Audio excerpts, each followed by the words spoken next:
ప్రేక్షకులందరికీ నమస్కారాలు.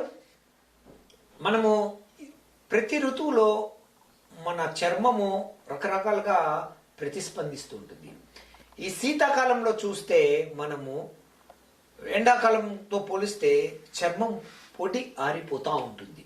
ఎన్ని మాయిశ్చరైజర్లు పెట్టినా అది పొడిగానే ఉంటుంది. దాంతోపాటు చర్మంపై చిన్న చిన్న పౌడర్ లాగా కనపడతా ఉంటుంది.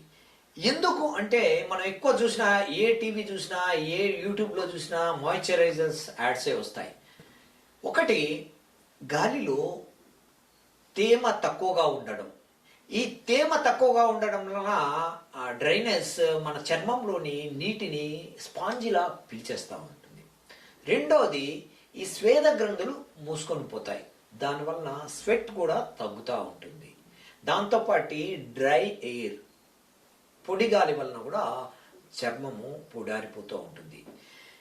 దీనివలన చిరాకు, దురద, ఇరిటేషన్, పొడారి చర్మం పుట్టు రాలుతూ ఉంటుంది. దీనికి మంచిగా వాటర్ తీసుకోవడం, కొబ్బరి నూనెతో కానీ, పెట్రోలియం జెల్లీ కానీ మంచి మాయిశ్చరైజర్ తీసుకోవడం వలన ఈ సమస్యను దూరం చేసుకోవచ్చు.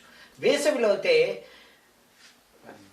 మనకు ఎక్కువ స్వెట్ ఎక్కువ వస్తూ ఉంటుంది, అంటే స్వేదం ఎక్కువగా వస్తూ ఉంటుంది, చెమట. దాంట్లో స్వేద గ్రంథులు యాక్టివేట్ అవుతాయి.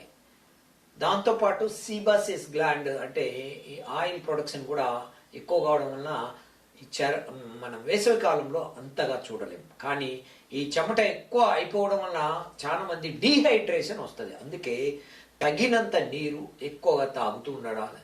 దాంతోపాటు కొబ్బరి నీళ్ళు, బార్లీ వాటరు, సబ్జా నీళ్లు తీసుకోవడం వల్ల ఈ సమస్య నుంచి దూరంగా పోవచ్చు. నమస్తే.